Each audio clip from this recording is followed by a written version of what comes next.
Good morning all of you. आज के इस वीडियो में डिस्कस करेंगे अध्यक्ष के अधिकार तथा कार्य। मतलब जो विधानसभा का जो अध्यक्ष होता है उसके पास में क्या अधिकार होते हैं और उसके काम क्या होते हैं। तो विधानसभा के अध्यक्ष के अधिकार व कार्य में पहला है, वह विधानसभा की बैठकों की अध्यक्षता करता है और सदन की कार्रवाई का संचालन करता है। मतलब विधानसभा की सत्र में जितनी भी बैठकें होती हैं उसकी अध्यक्षता कौन करता है? विधानसभा का अध्यक्ष।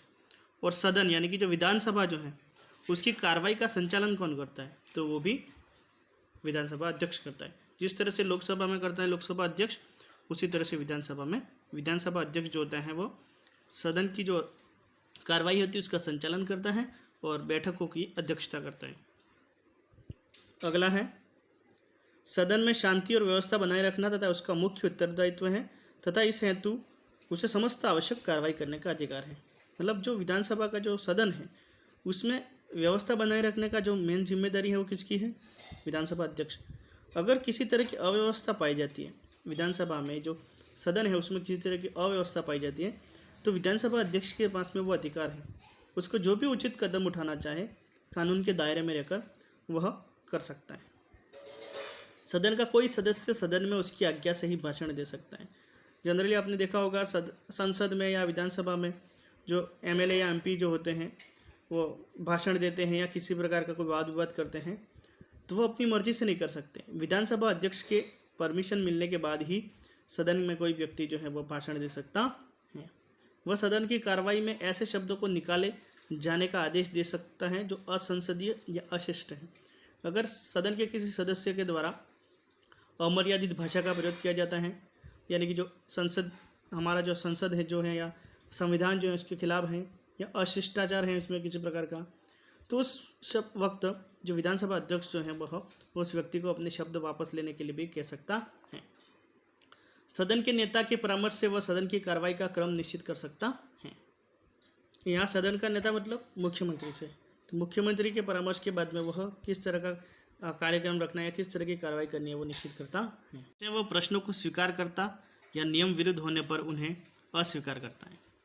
विधानसभा के जो सदस्य होते हैं वो अपने प्रश्न पूछते हैं तो उनके प्रश्नों को स्वीकार करना, या अगर कोई क्वेश्चन या कोई प्रश्न जो है वह नियम के विरुद्ध है तो उसको अस्वीकार कर सकता है। वह मतदान पश्चात परिणाम की घोषणा करता है। मतदान का मतलब यहाँ किसी भी विधेयक से लेकर किसी भी बिल से रिलेटेड विधानसभा में जो मतदान होते हैं विधायकों के बीच में, उसके परिणाम की घोषणा कौन करता है? विधानसभा अध्यक्ष। सामान्य परिस्थिति में वह सदन में मतदान में भाग नहीं लेता है, लेकिन यदि किसी प्रश्न पर पक्ष और विपक्ष में बराबर मत आए तो वह निर्णायक मत कास्टिंग वोट का प्रयोग करता है। मतलब किसी बिल को लेकर, किसी विधेयक को लेकर या किसी भी प्रस्ताव को लेकर सदन में अगर किसी तरह का कोई चुनाव होता है, मतदान होता है, तो उसमें विधानसभा अध्यक्ष जो होता है वह भाग नहीं लेता है। लेकिन अगर मान लीजिए कि पक्ष और विपक्ष के दोनों के वोट बराबर आ जाते हैं, बराबर यानी कि दोनों जितने पक्ष में पड़े उतनी विपक्ष में पड़े, तो उस समय निर्णायक मत जो है वो देने का अधिकार किसको है? विधानसभा अध्यक्ष को। कोई विधेयक धन विधेयक यानी कि मनी बिल है अथवा नहीं, इसका निर्णय अध्यक्ष करता है। संसद में विभिन्न प्रकार के विधेयक प्रस्तुत किए जाते हैं, तो कोई विधेयक धन विधेयक है या साधारण विधेयक है उसका फैसला कौन करता है? विधानसभा अध्यक्ष। दल बदल संबंधी याचिकाओं पर निर्णय देता है। अध्यक्ष की अनुपस्थिति में इन सभी कार्यों का संपादन विधानसभा का उपाध्यक्ष करता है। अगला है विधान परिषद का गठन। हमने स्टार्ट में कहा था कि जो राज्य विधानमंडल होता है उसके भी दो सदन होते हैं, विधानसभा और विधान परिषद। तो विधानसभा हमने पढ़ लिया। अब अगला हमारा है दूसरा सदन यानी कि विधान परिषद। उसका गठन कैसे होता है? विधान परिषद को विधान परिषद की उत्पत्ति, सृजन तथा समाप्ति, उन्मूलन के लिए संसद से सिफारिश करने का अधिकार है। अनुच्छेद 169 के अनुसार यदि विधानसभा अपनी पूरी सदस्य संख्या के बहुमत से तथा उपस्थित व मतदान करने वाले सदस्यों की 2/3 बहुमत से प्रस्ताव पारित कर देती है तो संसद उस राज्य के लिए विधान परिषद का सृजन अथवा समाप्ति के लिए कानून बनाएगी। मतलब अगर किसी राज्य में विधान परिषद का गठन करना है या अगर वहाँ पर विधान परिषद है और उस विधान परिषद को समाप्त करना है तो वो जो शक्ति जो है वो किसके पास में है? भारत की संसद के पास में। लेकिन उसके लिए नियम क्या कहता है? जिस राज्य में विधानसभा बनानी है या वहाँ पर विधानसभा को विघटित करना है यानी कि हटाना है, तो उसके लिए उस राज्य की विधानसभा के जितने भी सदस्य हैं वो बहुमत से प्रस्ताव पारित कर दे और जो उपस्थित सदस्य हैं मतदान करने वाले वो 2/3 बहुमत से वो प्रस्ताव पारित कर दे कि भाई यहाँ पर विधान परिषद जो है उसको बनाना है अथवा विधान परिषद जो है उसको हटाना है, तो उसके बाद में संसद जो है उसके ऊपर निर्णय लेती है। अगर वो विधानसभा बनानी है तो भी संसद बनाएगी और विधान परिषद बनानी है तो भी संसद बनाएगी और विधान परिषद को हटाना तो भी संसद हटाएगी। सदस्य संख्या, कितने सदस्य होंगे विधान परिषद में?